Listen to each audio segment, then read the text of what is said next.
The December 30th, 2021 killing of Tony Nader forced at least two of his then co-workers to leave Insight Optometry. From being asked questions about what happened by his customers to being reminded of his death whenever they looked at his desk and fearing their own safety because of what happened, recalling the feeling of shock and helplessness. Quote, I remember standing between Tony, who lay dying on the floor, and the front door, wondering why I could hear the sirens, but help wasn't arriving. Time seemed frozen. Unquote. And that was only some of what Victoria Peterson shared with the judge, adding that her teenage son was terrified after the murder that someone would come into the clinic and hurt her or someone else. A difficult reality for family, friends, and coworkers. I think it's fair to say, in talking to all those people, that this was a shocking event. It did have a big impact on the community at large.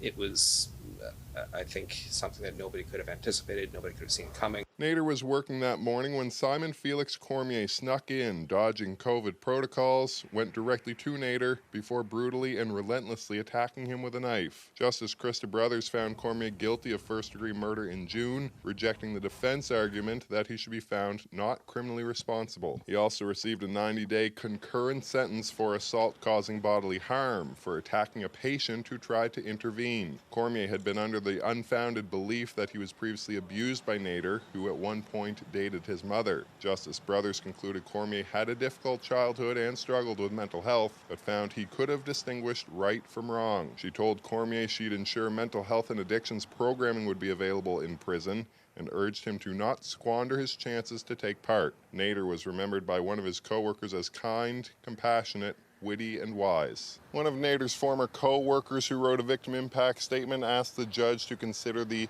full weight of what was taken from them, not just a wonderful man, but the peace and security of those who are left behind.